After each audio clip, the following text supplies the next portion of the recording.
श्री ज्ञानदेव तुकाराम माऊली ज्ञानेश्वर महाराज की जय. श्री पंढरीनाथ भगवान की जय. गुरु तुकाराम महाराज की. सद्गुरु आबा महाराज की. श्री गुरु साखरे महारुद्र हनुमान की जय. छत्रपती शिवाजी महाराज की. गोपाल कृष्ण महाराज की जय. हरि ओम ब्रह्मानंदं परमसुखदं केवलं ज्ञानमूर्तिं द्वन्द्वातीतं गगनसदृशं तत्त्वमस्यादिलक्षणम् एकं नित्यं विमलमचलं सर्वादिसाक्षिभूतं भावातीतं त्रिगुणरहितं सद्गुरुं तं नमामि. वसुदेवसुतं देवं कंसचाणूरमर्दनं देवकी परमानन्दं कृष्णं वन्दे जगद्गुरुं. गुरुर्ब्रह्मा गुरुर्विष्णु गुरुदेव महेश्वर गुरुसाक्षात् परब्रह्म तस्मै श्री गुरवे नमः. विनायकं गुरुं नौमि साकरे नाम शुद्धं येषां चरणसान्निध्यात् मुक्त्वा भवन्ति साकरे वंशविख्यातं ज्ञानदानपरायणं विनायकं गुरुं वन्दे भवबन्धविमुक्तये. श्री पांडुरंगचरणी रमण्यास गेले आमचे आबा दावणी श्रद्धेचा चौके जणू काय केळीचा गावा. श्री मयूरगुरूंचे जवळी होते सतशिष्य द्वारकानाथ अद्भुत दयांची कीर्ती ऐकून संतोषला पंढरीनाथ. श्री द्वारकानाथं गुरुराजवर्यं मोक्षणा ज्ञानदानेकदक्षं सौखग्रामे निवासरन्तं नमामि वेदान्तविदामरिष्टम्. ते पापयोनी होतुका ते शुद्धादित नवतुका परी मदसी तुकिता तुका तुटी नाही. प्राप्त प्रसंगी प्रवचन रूपी सेवेकरता आलेली ओवी ज्ञानेश्वरीतील 9व्या अध्यायातील 449 क्रमांकाची आहे. आजच्या या कार्यक्रमाचं प्रवृत्तीनिमित्त कारण काही असेल तर गेली अनेक वर्षाची आपली ही सप्ताहाची परंपरा आणि त्याचा आजचा हा पहिला दिवस आणि त्या पहिल्या दिवसाची प्रवचन रूपी सेवा आपल्या ग्रामस्थांनी माझ्या वाट्याला दिलेली आहे. श्री गुरुकृपेने जसं या ओवीवर बोलता येईल तसं बोलण्याचा प्रयत्न करणार आहे.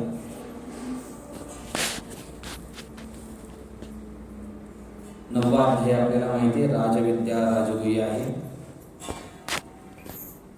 या ओवीमध्ये भक्तीचं श्रेष्ठत्व माऊली आपल्याला पटवून देत आहे.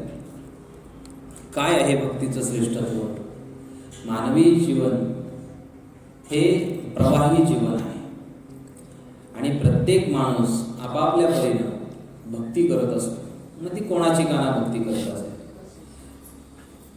कोणाची ना कोणाची तरी भक्ती मनुष्य हा करत असतो. कारण का? कारण भगवंतानं त्या मनुष्याला क्रियाशक्ती, भावशक्ती, ज्ञानशक्ती दिलेली आहे. इतर प्राण्यांमध्ये भावशक्ती आहे, क्रियाशक्ती आहे, पण इतर प्राण्यांमध्ये ज्ञानशक्ती नाही आहे. त्यांना भावभावना आहेत पण त्या मर्यादित स्वरूपात. त्यांना क्रियाशक्ती आहे, माणसाला पण क्रियाशक्ती आहे, फक्त ज्ञानशक्तीचा अभाव त्यांच्यामध्ये जाणवतो. तशी ज्ञानशक्ती त्यांना पण आहे पण त्याला सुद्धा मर्यादित स्वरूप आहे. मनुष्याचा आणि मनुष्येतर प्राण्याचा फरक आहे. माणूस कपडे घालतो, मानवेतर प्राणी कपडे घालतात का? नाही. हा फरक. मानवेतर प्राण्यांमध्ये क्रियाशक्ती आहे आणि माणसामध्ये पण क्रियाशक्ती आहे. क्रियाशक्ती नाही असं म्हणता येणार नाही. क्रियाशक्ती आहे का?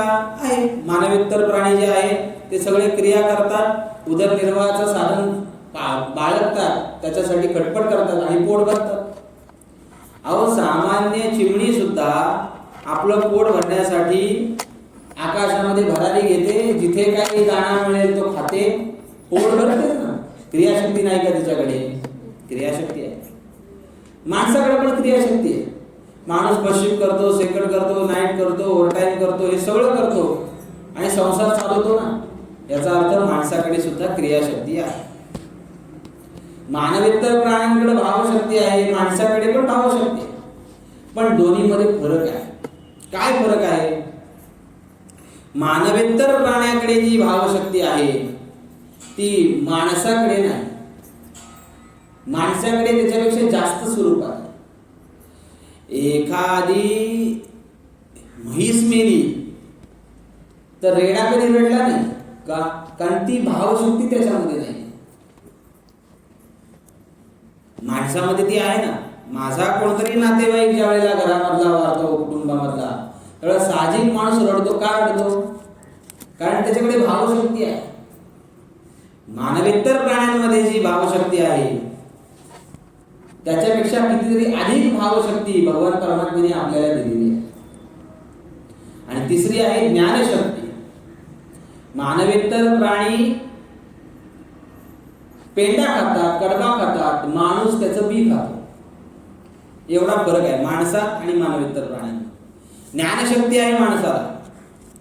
मानवेतर प्राणी जे आहेत ते त्यांच्या स्वस्वरूपाला पोचतील न पोचतील याच्यात शंका आहे. कारण मानवेतर प्राण्यांचा जन्म त्यांना का मिळाला? त्याचं कारण आहे मागच्या जन्मात कुठेतरी पाप घडलेला आहे आणि त्या पापाचा भोग म्हणून मानवेतर जन्म मिळतो, पशुपक्ष्यादिकांचा जन्म मिळतो. नाहीतरी काय थोडी श्वान शुकरे बापले तसा जन्म मिळत नाही. मागचं कुठेतरी संचितामध्ये पाप आहे आणि त्या पापाचा भोग म्हणून पशुपक्ष्यादिकांचा जन्म आहे. पण मनुष्य देह जो आहे तो पाप पुण्याचं कुठंतरी समान मिश्रण झालं आणि त्या समान मिश्रणाचं फळ आहे हा मनुष्य देह. आणि या मनुष्य देहामध्ये भगवान परमात्म्याने त्या माणसाला ज्ञान दिलेलं आहे. सामान्य ज्ञान आहेच, पण विशेष ज्ञान असं दिलेलं आहे का मनुष्य देहात असताना सुद्धा तो परमात्मा स्वरूप होऊ शकतो. हे ज्ञान इतर कुठल्या योनीमध्ये दिलेलं नाही. मनुष्य देहाचे ज्ञाने सच्चिदानंद पदवी घेणे एवढा अधिकार नारायणे रूपावलोकने दिला. हा भगवान परमात्म्याने तो अधिकार दिलेला आहे. किंवा तुकाराम महाराज सांगतात आयुष्याच्या या साधने सच्चिदानंद पदवी घेणे.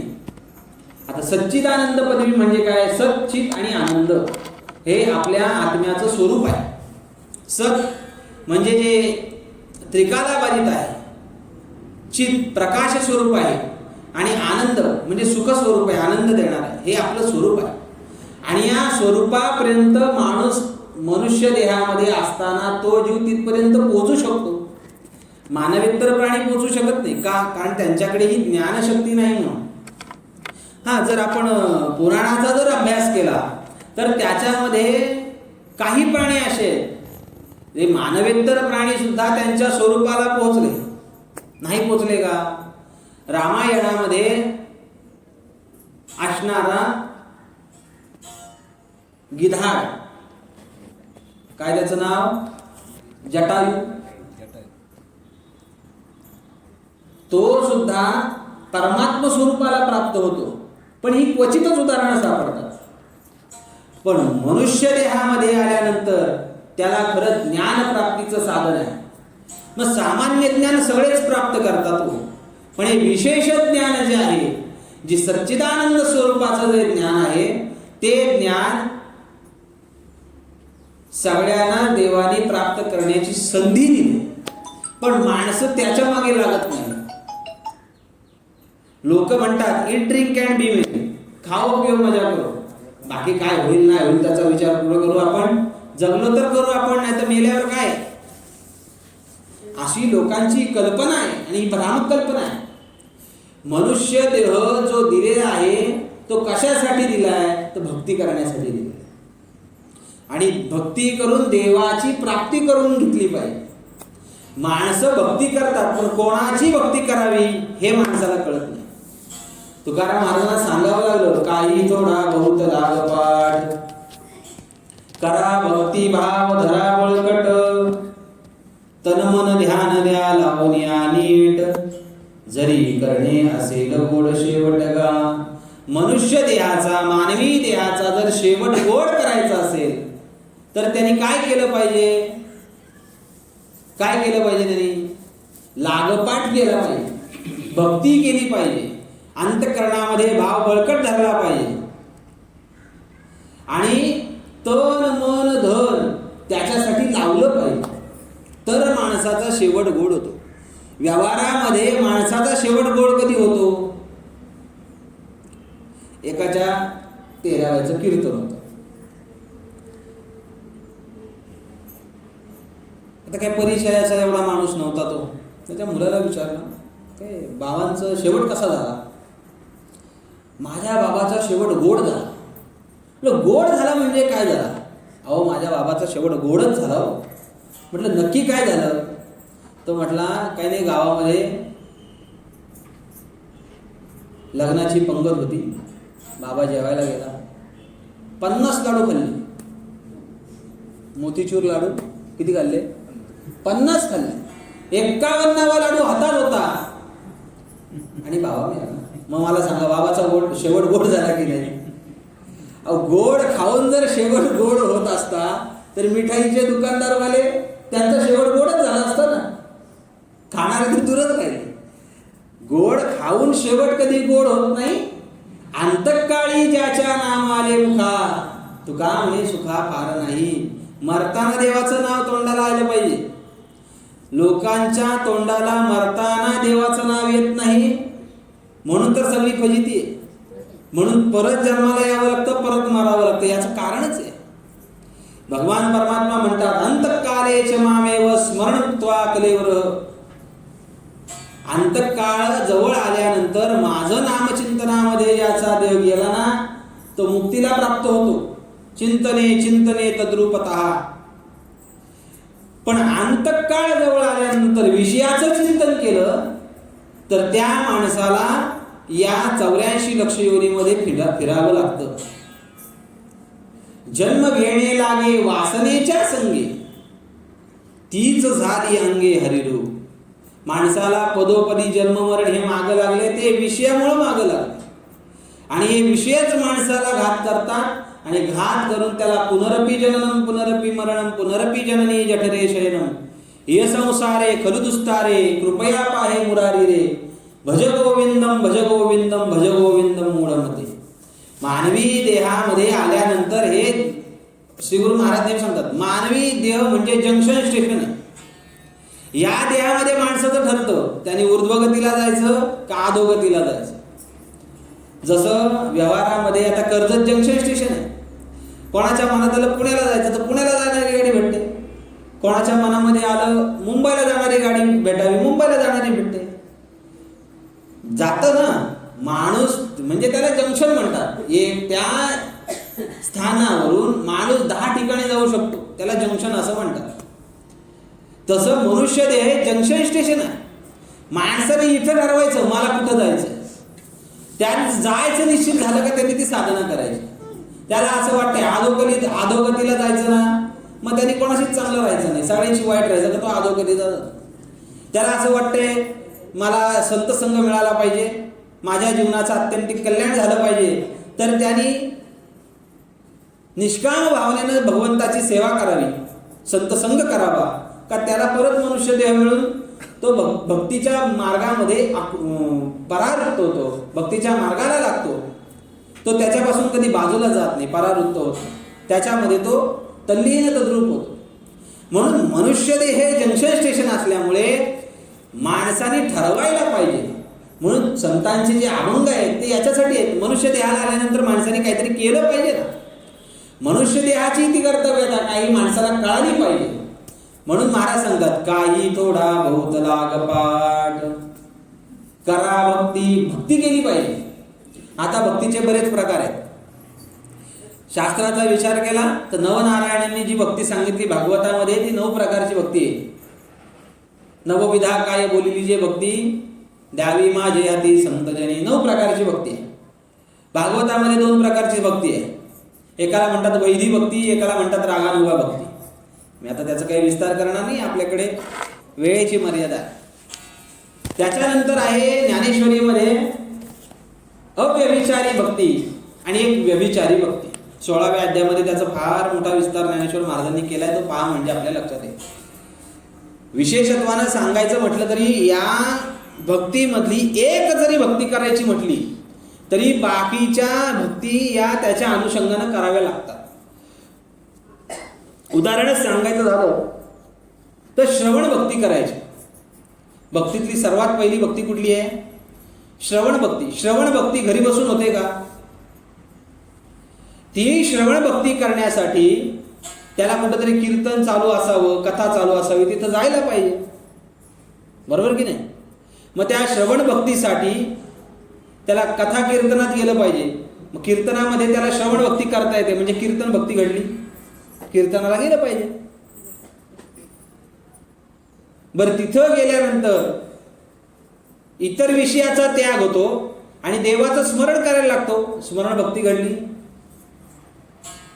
बरं, हे सगळं करत असताना कुठेतरी मनामध्ये स्मरण केल्यानंतर असं वाटतं देवाची सेवा केली पाहिजे. मग सेवा करण्यासाठी परत तयार होतो, पादसेवन होतो.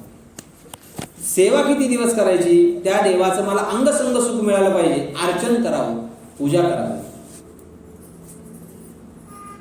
बरं, पूजा केल्यानंतर, पूजा करणं म्हणजे देवाचं अंगसंग सुख उपभोगल्यानंतर त्याला आपला देह समर्पित केला पाहिजे, म्हणजे वंदन भक्ती झाली.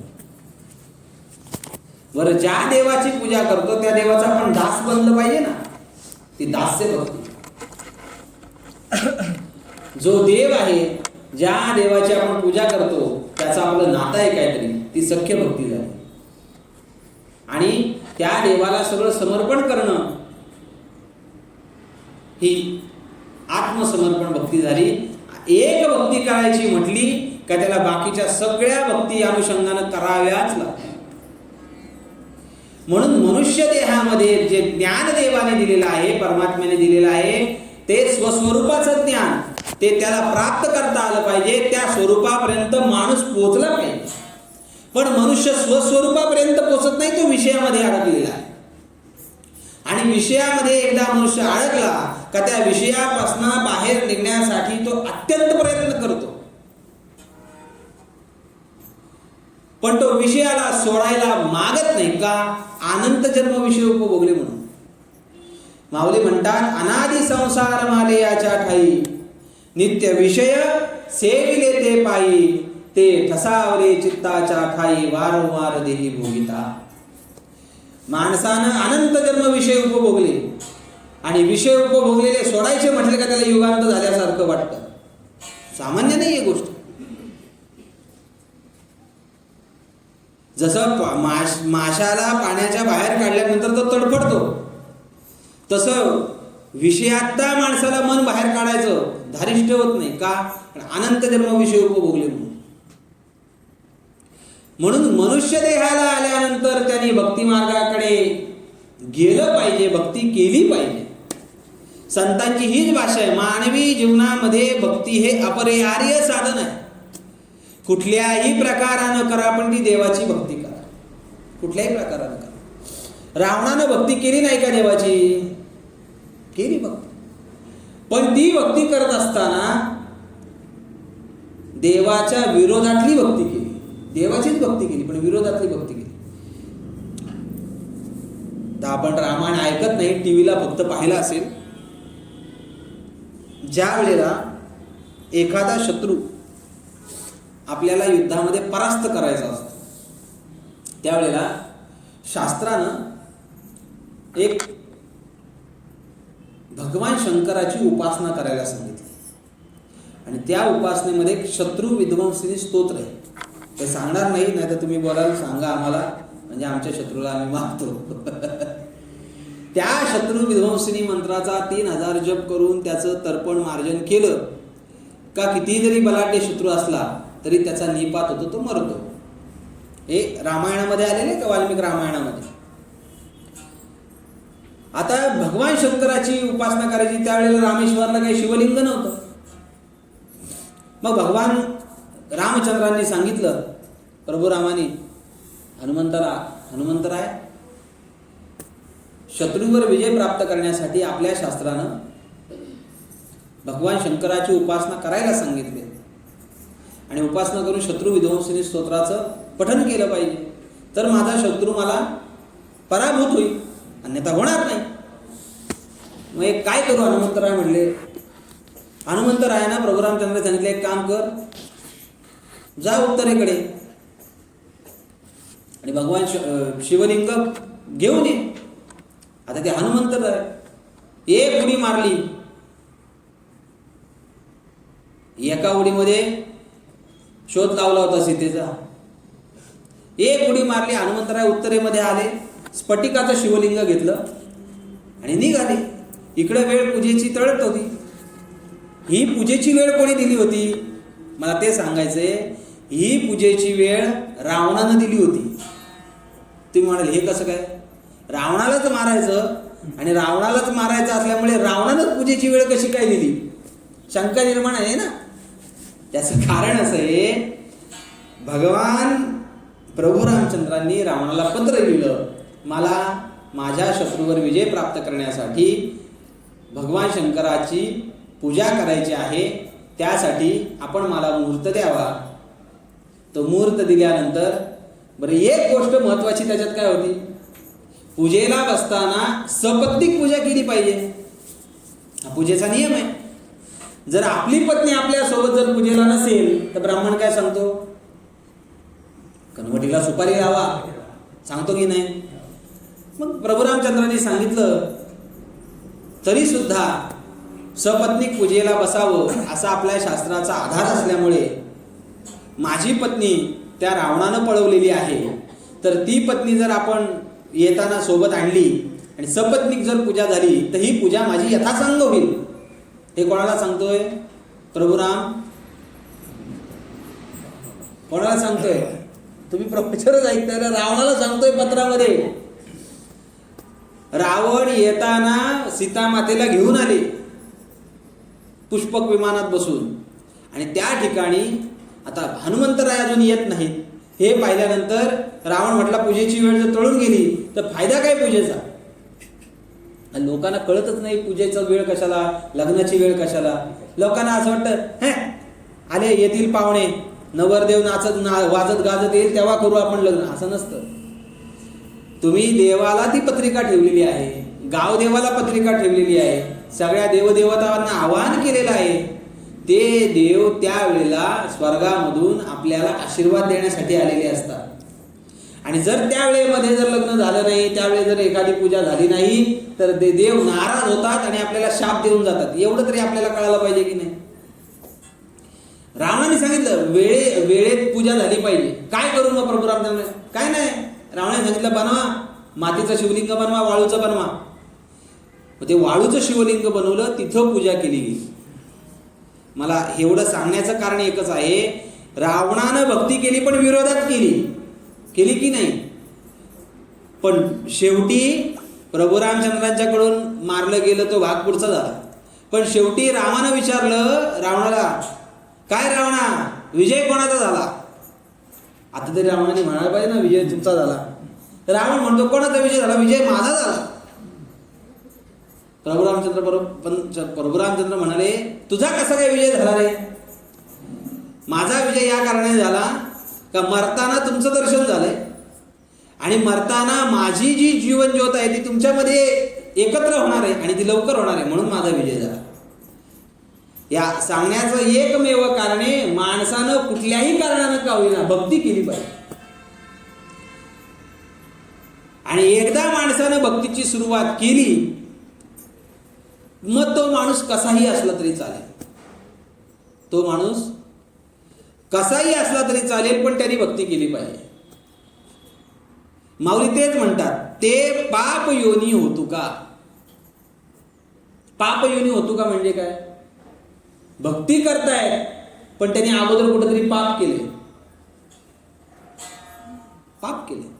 वाल्मिक ज्याला अगोदर वाल्यापुळी म्हणत होते, ते खरे ब्राह्मण होते, पण संघ वाईट घडला का त्याचा परिणाम येतो. परवाच्या दिवशी एक कीर्तनात गोष्ट ऐकली मी.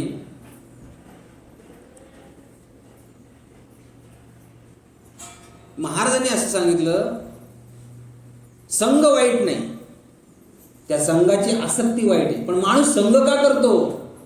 आसक्तीमुळे संघ करतो. मग काय संतांची प्रमाणे खोडून काढायची का? संघ तोची बाधी, संघ तोची बाधी, कुसंग तो बाधी नारायणा. माणसाला संघ बाधकच. संघाने बिघडला आणि म्हणून नको ते कर्म करायला लागला वाल्याकडे. त्याचा परिणाम एवढं पाप झालं. विनोदानं लोक सांगतात, एक ब्राह्मण मारला का एक खडा त्या रांजणामध्ये टाकायचा. असे किती रांजण भरले होते? 7 रांजण भरले होते. एवढे रांजण त्या वाल्या कोळ्याने ब्राह्मण मारले होते. ब्रह्महत्या शास्त्रानं महापाप सांगितलं. मग एवढी ब्रह्महत्या करून सुद्धा, एवढं पाप होऊन सुद्धा त्या पापाचं क्षालन झालं की नाही? एवढे ब्राह्मण मारणं सोपं आहे का? अहो, मच्छर मारणं सोपं आहे. तो पण विचार करतो माणूस मच्छराला मारावे की नाही. हा, आपलंच रक्त आहे ना.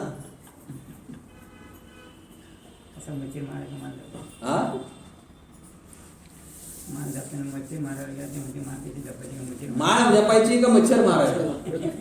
म्हणजे देवाचं नाव पण घ्यायचं, मच्छर मारून पाप पण. कसं काय करायचं? माणसाला प्रश्न पडतो. इथं तर वाल्या कोळ्याने एवढे ब्राह्मण मारले, त्याची गणनाच नाही. एवढं पाप होऊन सुद्धा शेवटी नारद मुनी भेटले. अरे काय चाललंय? सावध हो. काय करू? राम राम राम राम राम राम म्हण. आता आयुष्यभर याने खुनच कैले होते, त्याच्या तोंडात नाव येईल का? राम राम राम राम. तो म्हणायचा मारा मारा मारा मारा मारा मारा मारा मारा म्हण, पण त्याचा शब्द नामच होणार आहे. उपराटे नामे दोषा झाले होळी, उपराटे नामे तारियेला कोळी, दोषा झाली होळी राम नामे. एकनाथ महाराजांचा अभंग आहे. श्रीराम नामे तारिले पाषाण, नामाचे महिमान कोण जाणे. उपराटे नामे दोषा झाले होळी, उपराटे नामे तारियेला कोळी, दोषा झाली होळी राम नामे. राम नामानं वाल्याचा वाल्मिक होतो. भक्ती कमी केली का वाल्मिक ऋषींनी? अहो, केलेल्या पापातना क्षालन होण्यासाठी जपाला जे बसले, अंगाभोवती वारुळ निर्माण झालं. अंगाभोवती वारुळ निर्माण झालं. आपण माळ जपायला बसलो, आपल्या भोवती नुसता मच्छर आला तरी याला बेचैनी निर्माण होते. एका हाताने माळ जपतो, एका हाताने मच्छर हाकलतो. इथं अंगाभोवती वारुळ निर्माण झाले. किती साप अंगावरनं गेले असतील, किती मुंग्या अंगावरनं गेले असतील, किती झुरळा अंगावरनं गेले असतील, किती पाणी अंगावरनं फिरले असतील जंगलामध्ये ना. त्याचा विचार केला नाही केला. शेवटी अंगाभोवती वारुळ निर्माण झालं आणि त्या वारुळामध्ये सुद्धा राम राम राम राम राम राम जप चालू. आणि एवढं होऊन सुद्धा शेवटी कसला आवाज येतोय हे कोणी बघितलं? नारद महर्षींनीच बघितलं. माती बाजूला गेली, बघतात तर हे बाबा आतमध्येच बसले. काय रे, कोण तू? कोण? मी वाले.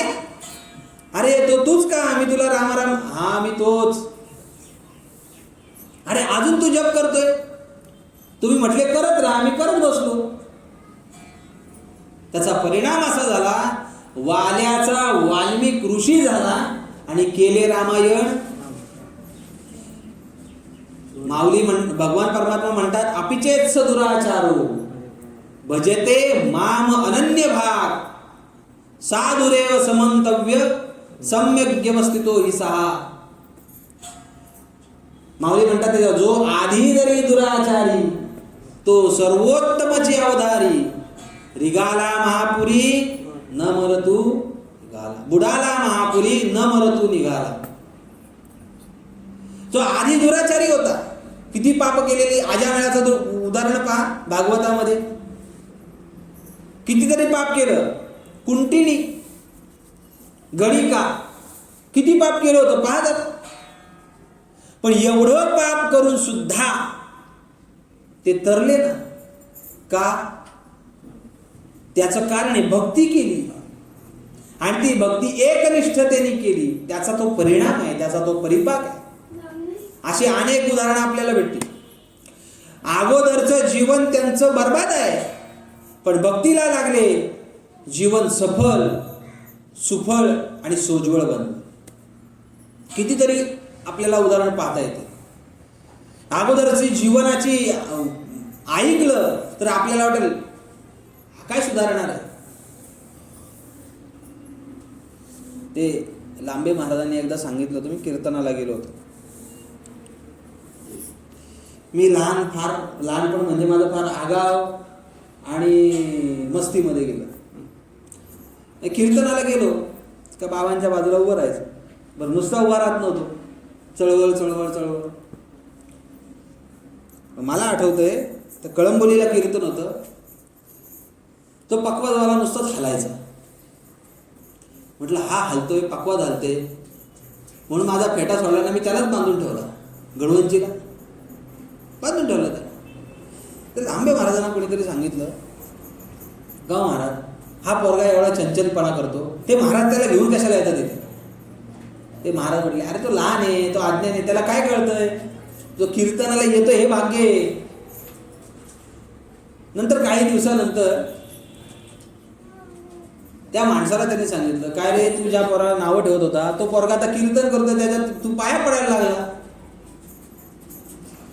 सांगण्याचा हेतू हा, मागे केले ते अवघेची वावो. माग जरी तो दुराचारी असेल पण तो आत्ता सदाचारी आहे ना.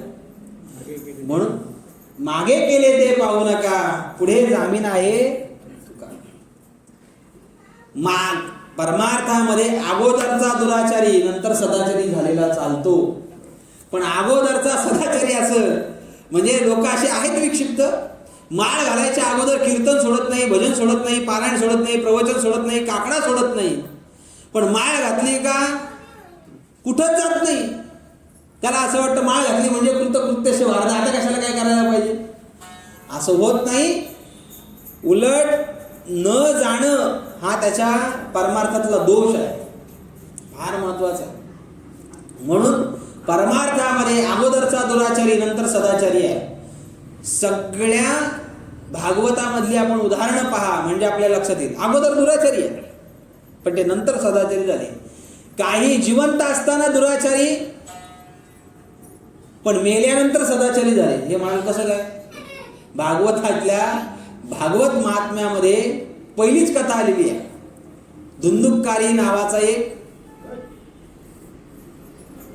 आत्मदेव नावाचा मुलगा, त्याची कथा आलेली आहे. ती कथा पहा म्हणजे आपल्या लक्षात येईल.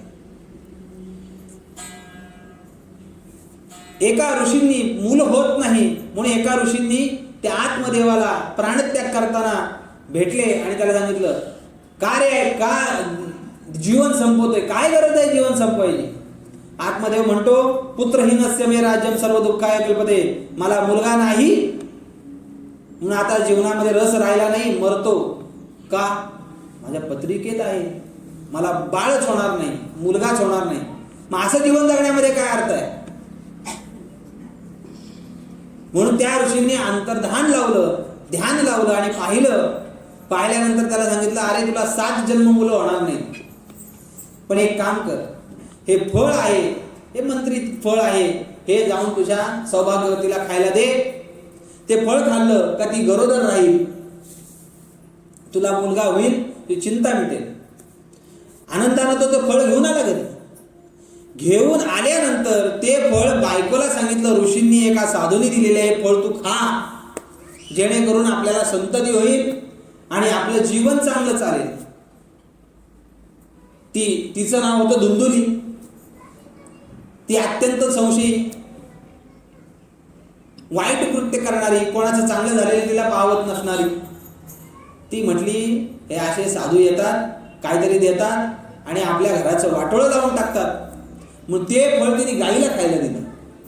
कोणाला? गाईला खायला दिले. पण आता गाईला फळ खायला दिल्यानंतर गाय गावण राहिली. मग आता काय करायचं? हिने फळ खाल्ल्यामुळे ही गरोदर नाही, मग हिची बहीण गरोदर होती. मग हिने बहिणीला सांगितलं, अगं आता काय करू? फळ खायला सांगितलेलं, मी फळ खाल्लं नाही, पण त्यांनी सांगितलं फळ खाल्ल्यानंतर तू गरोदर राहशील, पण आता मी फळ खाल्लं नाही, मी फळ. आणि कसं आहे माहिती आहे का, सारख्याला वारखे भेटतात. बहिणी सांगितलं कुठं ते फळ खाते, फळ खाऊ नको. ही पण म्हटली मी फळ खाणार नाही. गाईने फळ खाल्लं, गाईला फळ खायला दिलं. मग बहीण पण गरोदर, ती गाय पण गरोदर, पण हिला काही ते जाणवे ना. मग बहिणीने सांगितलं एक काम कर, पोटाला चिंध्या बांधायच्या, जसे महिने वाढतील तसं पोटाला चिंध्या बांधत राहायचं, पोट मोठं होईल. असं करत करत 9 महिने झाले. बहीण गरोदर राहिली. बहिणीने सांगितलं हे पोर तुला घेऊन टाक. आणि बहिणीने नवऱ्याला सांगितलं माझा गर्भपात झाला, पोर गेलं. शेवटी ते मुलं सांभाळलं आणि गाईला जे मुलं झालं त्याचं नाव गोकर्ण. का गोकर्ण नाव? त्याचे कान गायीच्या कानासारखे होते आणि देह हा मनुष्याचा होता. गोकर्ण अत्यंत सदाचारी, संतांची सेवा करणारा, आलेल्या पांतस्थांना विचारपूस करणारा, आलेल्या साधकांना मार्गदर्शन करणारा, आलेल्या साधुसंतांची सेवा करणारा, त्यांची पूजा करणारा, त्यांच्याकडनं ज्ञानग्रहणाची त्याची अपेक्षा, हे सगळं तो करायचा. पण ह्याचं नाव धुंदुककारी. हा अत्यंत व्यभिचारी झाला. आणि एवढा व्यभिचारी झाला का असणाऱ्या त्या गणिकांनी वेश्यांच्याकडे गेल्यानंतर त्या वेश्यांनी याच्याकडनं पैसे उपटले आणि याला मारून टाकलं. आता 2 भागवतामध्ये थोडंसं फरक आहे. कोण म्हणतं त्याच्या अंगावर विस्तू टाकून मारलं गेलं, कोणी सांगतं त्याचं खून केलं, पण तो मेला. मेल्यानंतर तो पिशाच्य योनीला प्राप्त झाला. का? कारण त्याची विधी पूर्ण झाली नाही आणि वासना शिल्लक राहिल्या. आणि तो जाऊन बाहेर घराच्या दरवाजाच्या बाहेर जे बेट होतं वेळूचं, त्या बेटामध्ये जाऊन बसला आणि तो लोकांना त्रास देऊ लागला. त्रास देऊ लागल्यानंतर ही गोष्ट त्या गोकर्णाच्या लक्षात आली आणि गोकर्णानं विचार केला, जर आपला भाऊ पिशाच्य योनीला प्राप्त झाला आणि तो जर असा लोकांना त्रास देऊ लागला तर लोक आपल्याजवळ येणार नाहीत, साधू आपल्याकडे येणार नाहीत. आपण काहीतरी याचा उपाय केला पाहिजे, याला पिशाच्य योनीतनं बाहेर काढलं पाहिजे. मग त्यांनी काय केलं? साधूंना विचारलं का हे साधू, माझ्या भावाची अशी गती झालेली आहे, मेला पण तो पिशाच्य योनीला प्राप्त झालेला आहे, तो इकडे तिकडे भरकटतोय, लोकांना त्रास देतो, याचा काहीतरी उपाय मला सांगा. त्या साधूंनी शेवटी सांगितलं, तू इथे 7 दिवसाची भागवत कथा कर आणि त्या भागवत कथेचं त्यांनी यथोचित श्रवण केलं का तो त्याच्यातनं मुक्त होईल. आणि मग शेवटी त्याला त्या बेटामध्ये, वेळूच्या बेटामध्ये बसवलं आणि रोज एक बेट फुटायचं आणि हळूहळू तो 7व्या दिवशी मुक्त झाला. सांगण्याचं महत्वाचं कारण आहे, अगोदरचा दुराचारी होता, मनुष्य देहामध्ये असताना, जीवन जगत असताना दुराचारी, पण मेल्यानंतर तो सदाचारी झाला. त्याला मुक्त व्हावं लागलं कारण भागवत कथेचं श्रवण झालं. म्हणून ज्ञानेश्वर महाराज सांगतात, ते पापयोनी होतो का? ते पापयोनीमध्ये जरी असले तरी सुद्धा, मग पापयोनी कशी काय माणसाला प्राप्त होते याचा विचार आपण केला पाहिजे. त्याला बरीचशी कारणं कारणीभूत ठरतात. माणसाला करायचं नसतं पाप, पण ते त्याच्याकडनं चुकून होतं. चुकून सुद्धा माणसाकडनं, आता मला सांगा, चुकून गुळ खाल्ला तरी कडू नाही ना, गोडच लागतो ना. आणि कळत खाल्ला तरी गोडच लागणार, तो कडू लागणार नाही. गुळ नेनता तोंडी घातला ते आपुलीच गोडी माऊली म्हणतात. गुळ कळत एखाद्याच्या तोंडात टाकला तरी तो गोडच लागणार आहे आणि न कळत एखाद्याच्या तोंडात टाकला तरी तो गोडच लागणार आहे. मग कळून आपल्याकडनं दोष घडले तरी ते पापच, न कळत झाले तरी ते पापच होणार आहे ना. आणि एक लक्षात ठेवा, कर्मामधून पाप होतं आता पाप होण्याची बरीच कारणं शास्त्रांनी सांगितली. एवढी कारणं सांगायची म्हटली तरी आपल्याला एक कारण 1 तास संपणार नाही. एवढी कारणं आहेत पाप घडण्याची. अहो नुसतं देहाला मी म्हटलं तरी पाप आहे. मी देह म्हणता कोटी ब्रह्म हत्या. बोला, मी देह म्हटला का पापाची सुरुवात. देहात्मबुद्धीजम पापम यदुत्तम ग्रंथ कोटी वेद ब्रह्मात्मबुद्धीजम पुण्यम न भूतो न भविष्यति. शास्त्रांचं देहाला मी म्हणणं पाप. आता आपण दिवसातनं देहाला किती वेळा मी म्हणतो. अहो घर सांभाळणाऱ्याला असं वाटतं मी आहे म्हणून हे खातात, मी आहे म्हणून हे घरात राहतात, मी आहे म्हणून यांचं लाईटी खाली बसतात, मी आहे म्हणून हे जेवतात. घरातले म्हणतात बाबा तू मरून बघ. सगळं मी म्हणजे विनोदानं बरेचसे महाराज लोक पूर्वीचे सांगायचे, ती बैलगाडी पूर्वी चालली का त्या बैलगाडीबरोबर एक कुत्रं असायचं. ते कुत्रं पुढं चालायचं आणि बैलगाडी मागं चालायची. ते कुत्रं पुढं गेलं का ते मागं वळून पाहायचं आणि मनामध्ये हसायचं, आहे की नाही माझ्यामुळं चालतंय. आता बैलगाडी कुत्र्यामुळे चालते का?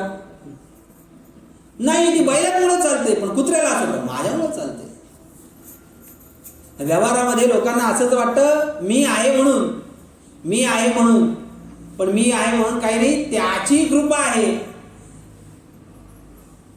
त्याची सहमती आहे, त्याचा आधार आहे. म्हणून माणसानं आपल्या बळावर काही करायचं म्हटलं माणूस करू शकत नाही. त्याला देवाचं सहाय्य घ्यावं लागतं. तुकाराम महाराजांनी अनेक ठिकाणी देवाचं सहाय्य मागितले. आता मद सहाय्य येते करावे देवा, तुझी घेई सेवा सकळ गोवा उगवून. देवाचं सहाय्य घ्यावं लागतं त्याला, त्याच्या सहाय्याशिवाय होत नाही. परंतु तेथे भगवंताचे अधिष्ठान पाहिजे. रामदास स्वामी म्हणतात सामर्थ्य आहे चळवळीचे, जो जे करेल तयाचे, परंतु तेथे भगवंताचे अधिष्ठान. मी करतो म्हणायचंच नाही. माऊली म्हणतात मी केले माझी येणी सिद्धी नेले, ऐसे जेणे जाणीतले तो सुटला का. मी केलं माझ्यामुळे हे झालं असं माणसानं म्हणायचंच नाही. हे केलं ते भगवान परमात्म्याने केलं, तोच हे कार्य सिद्धीला नेणार आहे. अहो पूजेला बसल्यानंतर आपण हातामध्ये पाणी घेतल्यानंतर काय म्हणतो, देवा हे तुझं कार्य आहे, हे तू सिद्धीला ने. कार्य मे सिद्धू माया तू प्रसन्नेत्वे धातरी विज्ञान नाश मायांतू भक्तानी सुरनायक. भगवान गणपतीची प्रार्थना करताना म्हणतो ना, देवा हे तुझं कार्य आहे, तू सिद्धीला घेऊन जा. का म्हणतो मी कार्य केलं हे माझं कार्य सिद्धीला नाही. असं नाही. असं म्हटलं त्या कार्याचा बोबाटाच झाला, वाटोळच झाला समजायचं. म्हणून मी माणसानं किती म्हणावं. तुकाराम महाराज म्हणतात तुम्ही मी आणि माझं म्हणू नका, देह न हे मी हे सरे उरला उरे विठ्ठल. देह नाही म्हणा. तुम्ही देहाला मी म्हटले का तिथं अहमाध्यास येतो, आणि अहमाध्यास जिथं आला तिथं ममाध्यास येतो, आणि अहमाध्यास ममाध्यास जिथं आला तिथं जन्म मरण उडावरच बसतो. अहममतेची आलवड सवडी माते नपवतीचं बापुडी, म्हणून जन्म मरणाची दुथडी दहुलते भिन. ज्ञानेश्वर महाराज म्हणतात अह आणि मम. त्याला विनोदानं एक गोष्ट अशी आहे, आपण बाबळीचे काटे बघितले का. बाबळीचे बाबूळ बाबळीचे काटे 2 प्रकारचे असतात आणि ते दोन्ही सरळ असतात. कधी प्रसंग आला तर वारीला चला, म्हणजे तुमच्या काटे पायात घेतल्यानंतर कळलं तुम्हाला बाबळीचे काटे कसे असतात ते. एकदा बाबळीच्या काट्याचा कूस आतमध्ये मोडला, जर तो काढला नाही तर पाय पिकलाच समजायचा. आणि जास्त नाही, 2 दिवसातच पाय पिकतो. 8 दिवस 10 दिवस जाण्याची गरजच नाही. तो बाबळीचा काटा आहे. पण आपल्याकडं बोरीचे काटे असतात. कसले? बोरीचे काटे असतात. बाबळीचे काटे परवडले, ते सरळ असतात. पण बोरीचे काटे सरळ नसतात. एक काटा सरळ असतो आणि एक काटा वाकडा असतो. बोरीमध्ये माणूस अडकला ना त्या गुताडामध्ये का माणूस लवकर सुटत नाही. तो एक काटा काढायला जाईल पण पुढच्या काट्यामध्ये अडकतो. हे वैशिष्ट्य आहे बोरीच्या काट्याचं. तो वाकडा काटा आहे ना तो माणसाला खेचून धरतो, आणि लांब काटा आहे तो टोचून काढतो. कसला? बोरीचा. तो वाकडा काटा खेचून धरणार आणि लांब काटा टोचून काढणार. अहो व्यवहारामध्ये तसंच आहे. पोरांचा काटा खेचून धरतो आणि बायकोचा काटा रोजून काढतो. हे दोन काटे व्यवहारात आहेत आपल्या. तसा अहमाध्यासानं आखडतो आणि ममाध्यासानं टोचून काढला जातो.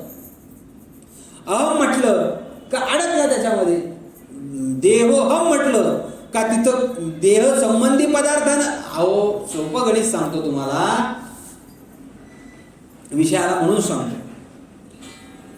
पती पत्नीचा संबंध आहे की नाही, नवरा बायको आहे. नवऱ्यानं केलेलं सगळं पुण्य बायकोला मिळतं, पण पाप मिळत नाही. नवऱ्यानं पाप केलं ते नवऱ्यालाच भोगायचंय, ते बायकोकडे जात नाही. ऐका का, पुढचं वाक्य लक्षात घ्या. बायकोनं केलेलं पुण्याचा लवलेश सुद्धा नवऱ्याला मिळत नाही, शास्त्रानं सांगितलेलं आहे.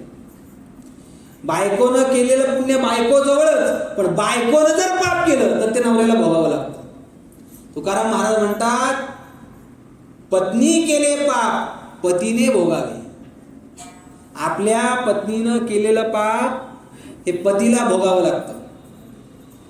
राज्यातल्या लोकांनी केलेलं पाप राजाला भोगावं लागतं. राज्ये केले पाप राजाने भोगावे, ते राजाला भोगावं लागतं. लक्षात ठेवा. पुराण काढा, वाचा, म्हणजे आपल्या लक्षात येईल. एवढे सगळी उदाहरणं कुठं मी आता देत बसू. आणि पुढचं एक वाक्य महत्वाचं, शिष्य केले पाप गुरुने भोगावे. म्हणून शिष्यानं डोकं ठिकाणावर ठेवून कर्म केलं पाहिजे. म्हणजे आता क्षमा मागून सांगतो तुम्हाला मी, आला विषय म्हणून सांगतो. आता बाबांना जो त्रास होतोय याच्यावर आमची चर्चा झाली. मला एकाने विचारलं, का असा त्रास बाबांना व्हावा? म्हटलं याचं एकच कारण आहे, शिष्य केले पाप गुरुने भोगावे. आणि हे माझ्या पदरचं नाहीये का? स्वामी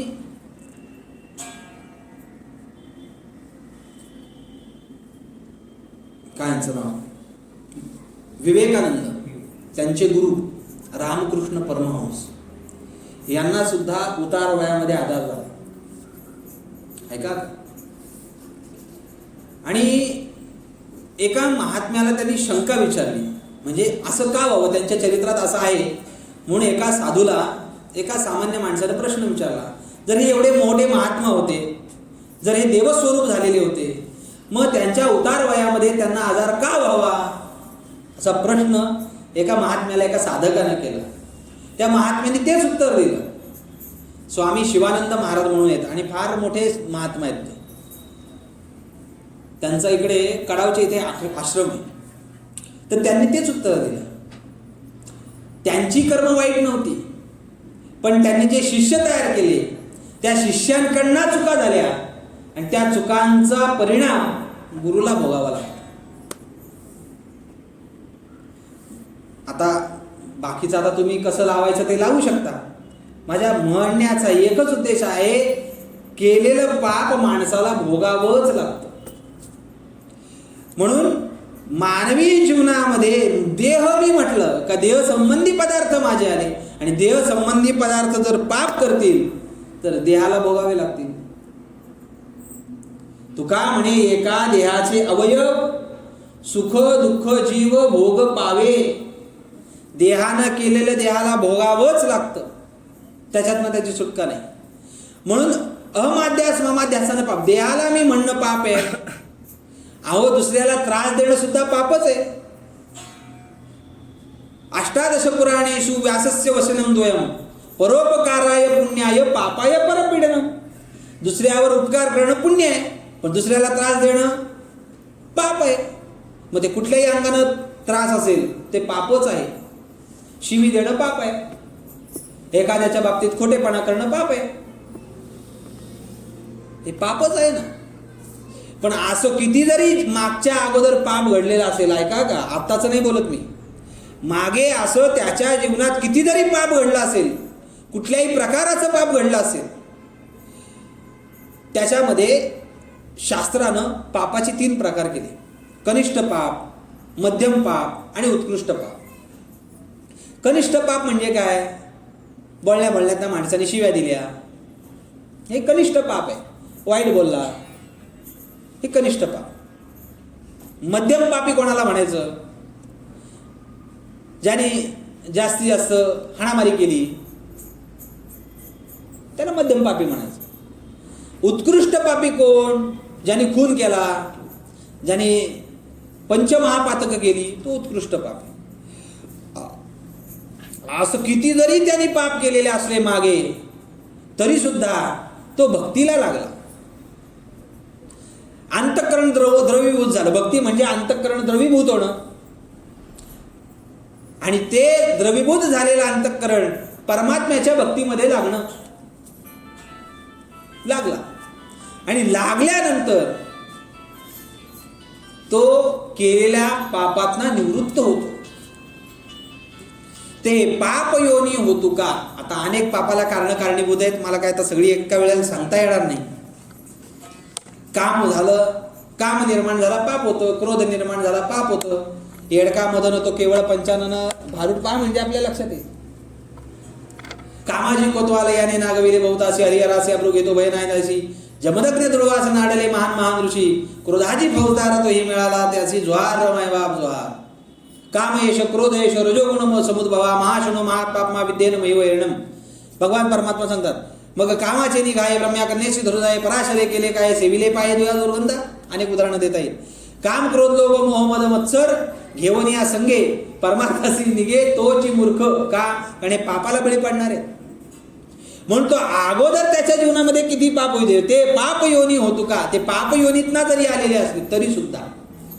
दुसरी गोष्ट, त्यांनी शास्त्राचा अभ्यास जरी केला नसेल, श्रुताधिक नव्हतो का, त्यांनी चांगलं श्रवण सुद्धा केलं नसेल, तरी सुद्धा भगवान परमात्मा म्हणतात ते माझ्यापर्यंत पोहोचतात, म्हणजे माझ्या स्वरूपापर्यंत पोहोचतात.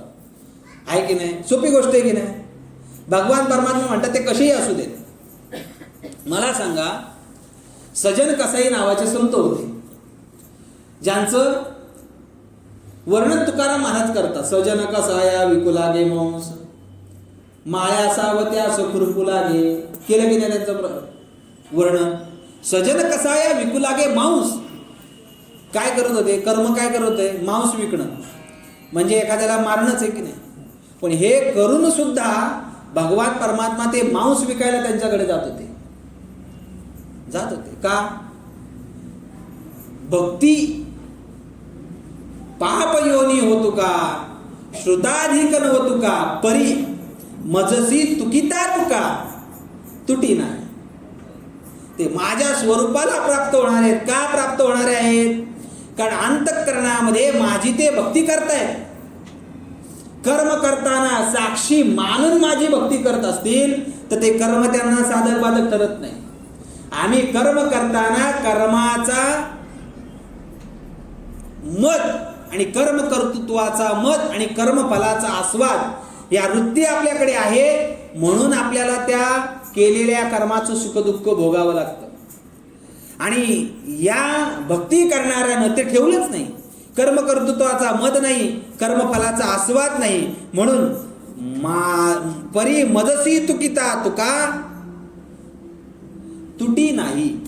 माऊली म्हणतात, तुम्ही असं म्हणाल ते पाप योनीतले होते, त्यांनी श्रवण केलं नव्हतं, पण एक लक्षात ठेव, माझ्या बरोबर जर त्यांची तुलना केली तर ते माझ्यापेक्षा सुद्धा श्रेष्ठ आहेत. कशावरून श्रेष्ठ आहेत? पहिलंच उदाहरण घ्या आपलं, वाल्या कोळ्याचं. पाप आहेत, श्रवण केलेलं नाही शास्त्राचं, पाप करून आलेलं आहे. पण भगवान परमात्मा सांगतात, अरे माझ्याशी जर त्याची तुलना केली तर माझ्याशी त्याची तुलना होणार नाही, तो माझ्यापेक्षा श्रेष्ठ आहे. का? कारण त्यांनी माझी भक्ती केली आणि माझी भक्ती करून त्यांनी मला ताब्यात घेतलं. तेने संपुष्टी राहावे होय भक्ती केला तैसा. आणि भगवंतानं भक्ताच्या ताब्यात राहणं हा हे भक्ताचं श्रेष्ठत्व आहे. पण तेवढी कडाक्याची भक्ती केली पाहिजे ना. आपली तेवढी भक्ती नाही म्हणून भगवंत आपल्या हातात नाही, हे फार महत्वाचं आहे. परी मजसी तुकिता तुका तुटी नाही. तो भक्त भक्ती करणारा माझ्यापेक्षा श्रेष्ठ आहे. पण तो कसाही जरी मागे असला तरी सुद्धा तो भक्तीमध्ये श्रेष्ठ आहे. पाहे पा भक्तीचे नियातिलेपणे दैत्य देवा आणले उणे माझे नृसिंहत्व लेणे जाय. आता पुढे सगळे दृष्टांत आलेले आहेत. आपली वेळ संपलेली आहे. पण तो भक्त कसाही असला तरी तो राक्षस कुळातला असला. मग पाप योनी म्हणजे काय? आपण म्हणतो राक्षस योनीतला. राक्षस योनीमध्ये कोण आलं? भक्त प्रल्हादाचा जन्म आहे राक्षसाच्या कुळामध्ये. पण तो भक्ती का करायला लागला? गर्भामध्ये असताना